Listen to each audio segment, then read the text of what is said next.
ಎಲ್ಲರಿಗೂ ನಮಸ್ಕಾರ.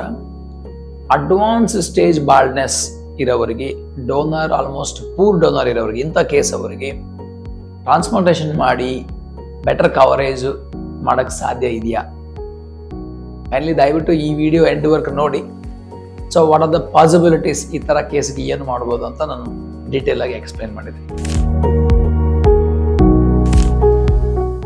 Advance stage baldness ಇರೋವರಿಗೆ, less donor or poor donor ಇರೋರಿಗೆ ಬೆಸ್ಟ್ ಕವರೇಜ್ ಪಾಸಿಬಿಲಿಟಿ ಇದೆಯಾ ಅಂದರೆ, yes, with the right plan it is possible.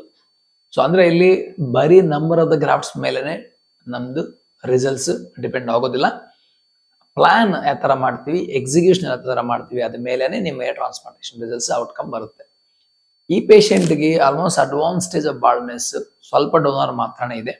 ಮತ್ತು ಸ್ವಲ್ಪ ಜನಗಳಿಗೆ ಸ್ವಲ್ಪ ಅರ್ಥ ಮಾಡ್ಕೋಬೇಕೇನಂದ್ರೆ, ಕಂಪ್ಲೀಟ್ ಡಿಪ್ಲೀಟೆಡ್ ಡೋನರ್ನಲ್ಲಿ ಟ್ರಾನ್ಸ್ಪ್ಲಾಂಟೇಷನ್ ಮಾಡೋಕ್ಕೆ ಸಾಧ್ಯ ಇಲ್ಲ. ಸ್ವಲ್ಪ ಡೋನರ್ ಅಂತೂ ಬೇಕೇ ಬೇಕು. ಇವ್ರಿಗೆ ಮಿನಿಮಮ್ ಡೋನರ್ ಇದೆ ಅಂತ ಹೇಳ್ಬೋದು. 2 days ಪ್ರೊಸೀಜರ್ ಮಾಡಿದ್ದೀವಿ. ಟೆಕ್ನಿಕ್ ಬಂತು ಮೈಕ್ರೋ FUE ಫ್ಲೆಕ್ಸಿ ಇಂಪ್ಲಾಂಟರ್ ಮೆಥಡ್ ಅಂತ ಹೇಳ್ತೀವಿ. ಅದೇ DHT ಅಂತ ಸ್ವಲ್ಪ ಜನ ಹೇಳ್ತಾರೆ. ಇಂಪ್ಲಾಂಟರಿಂದ ಮಾಡ್ತೀವಿ. ಸೊ ಅದು main technique.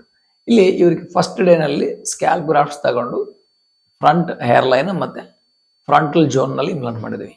Second day combination of scalp and beard grafts use ಮಾಡಿ ಮಿಡ್ ಸ್ಕ್ಯಾಲ್ಪ್ ಮತ್ತು ಕ್ರೌನ್ನಲ್ಲಿ ಇಂಪ್ಲಾಂಟ್ ಮಾಡಿದ್ವಿ. ಇದು ಫುಲ್ ಕವರೇಜ್ ಅಂತ ಹೇಳಂಗಿಲ್ಲ. ಆಲ್ಮೋಸ್ಟ್ 70 to 80% ಮಾತ್ರನೇ ಕವರ್ ಮಾಡಿದ್ದೀವಿ. ಏನಕ್ಕಂದ್ರೆ ಇಂಥ ಕೇಸ್ದಲ್ಲಿ ಮೋರ್ ದೆನ್ 15,000 ಗ್ರಾಫ್ಟ್ಸ್ ಬೇಕಾಗುತ್ತೆ. ಬಟ್ ಲೆಸ್ ದೆನ್ 5,000 ಗ್ರಾಫ್ಟ್ಸ್ದಲ್ಲಿ ಈ ಥರ ಮಾಡಿದ್ವಿ. ಇಲ್ಲಿ ಈ ಥರ ಡಿಸೈನ್ ಮಾಡೋಕೆ ಅರ್ಥ ಏನಂದ್ರೆ, ಫಸ್ಟ್ ಗೋದಲ್ಲಿ ಅಂದರೆ 1-2 days ಪ್ರೊಸೀಜರ್ ಆಗ್ಬೋದು, 1 day ಪ್ರೊಸೀಜರ್ ಆಗ್ಬೋದು, ಪೇಷಂಟ್ ಕಾನ್ಫಿಡೆನ್ಸ್ ಬರ್ಬೇಕಂತ ಹೇಳಿ ಎಲ್ಲಿ ನಾವು ಇಂಪ್ಲಾಂಟೇಷನ್ ಫಸ್ಟ್ ಟೈಮ್ ಮಾಡಬೇಕಂತ ಆ ಥರ ಡಿಸೈನ್ ಮಾಡಿ ಮಾಡ್ತೀವಿ. ಇವಾಗ ಅವ್ರಿಗೆ ಕಾನ್ಫಿಡೆನ್ಸ್ ಬರ್ತದೆ. ಅದು ಓನ್ಲಿ ಬರೀ ಫ್ರಂಟ್ ಇಲ್ಲಾಂದ್ರೆ ಬರೀ ಬ್ಯಾಕ್ ಸೈಡ್ ಮಾಡಿದ್ರೆ ಅವ್ರಿಗೆ ಏರ್ ಟ್ರಾನ್ಸ್ಪ್ಲಾಂಟೇಷನ್ ಮೇಲೆ ಕಾನ್ಫಿಡೆನ್ಸ್ ಹೋಗುತ್ತೆ, ಮತ್ತೆ ಸೆಕೆಂಡ್ ಸೆಷನ್ ಮಾಡೋಕೆ ಇಂಟ್ರೆಸ್ಟ್ ಇರಲ್ಲ. ಅದಕ್ಕಾಗಿ 2 days ಪ್ರೊಸೀಜರ್ ಮಾಡಿ ಇವರಿಗೆ ಬೆಸ್ಟ್ ಕ್ಯಾಮಫ್ಲೇಜ್, ಬೆಸ್ಟ್ ಕವರೇಜ್ ಮಾಡಿದ್ವಿ.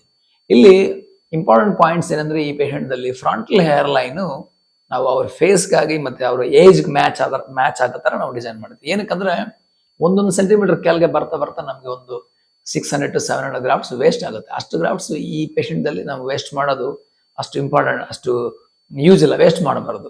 ಅದಕ್ಕಾಗಿ ಇವರಿಗೆ ಸ್ವಲ್ಪ suitable hair line with natural density, natural angulations, natural orientation ಇಂದ ಮಾಡಿ, ಮತ್ತೆ ಫ್ರಂಟಲ್ ಝೋನ್ನಲ್ಲಿ ಸ್ವಲ್ಪ ಡೆನ್ಸಿಟಿ ಕೊಟ್ಟು, ಮಿಡ್ ಸ್ಕ್ಯಾಲ್ಪ್ ಕ್ರೌನ್ನಲ್ಲಿ less density with combination of beard and scalp ಮಾಡಿದ್ವಿ.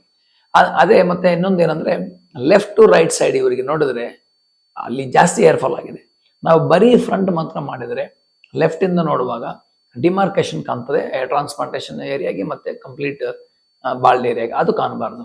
ಅದು ಕವರ್ ಮಾಡಬೇಕಂದ್ರೆ ಆ ಪ್ಲಾನಿಂಗ್ ಮಾಡುವಾಗ ಮಾರ್ಕಿಂಗ್ ಇಟ್ ಸೆಲ್ಫ್ ನಾವು ನೀಟಾಗಿ ಕ್ಯಾಮಫ್ಲೇಜಿಂಗ್ ತರ, ಅಂದ್ರೆ ಟ್ರಾನ್ಸಿಷನ್ ಝೋನ್ ತರ ಇಲ್ಲಿ ಏರ್ ಟ್ರಾನ್ಸ್ಪ್ಲಾಂಟೇಷನ್ ಮಾಡಿ just reducing the density, tapering the density ತರ ಇರಬೇಕು.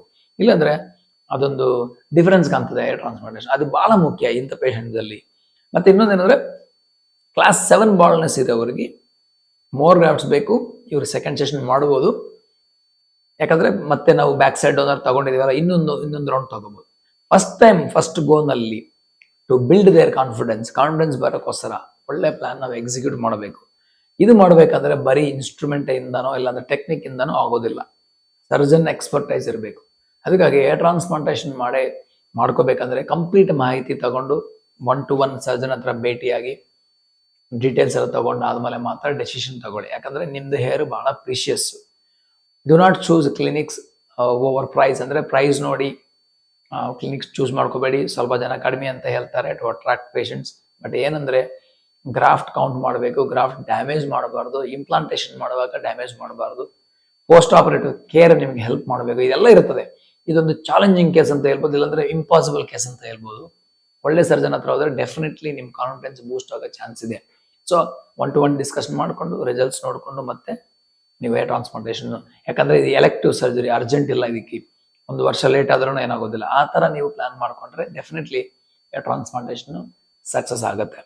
ಸೊ ಥ್ಯಾಂಕ್ ಯು ವೀಕ್ಷಕರೇ. Thanks for choosing our pioneer clinic.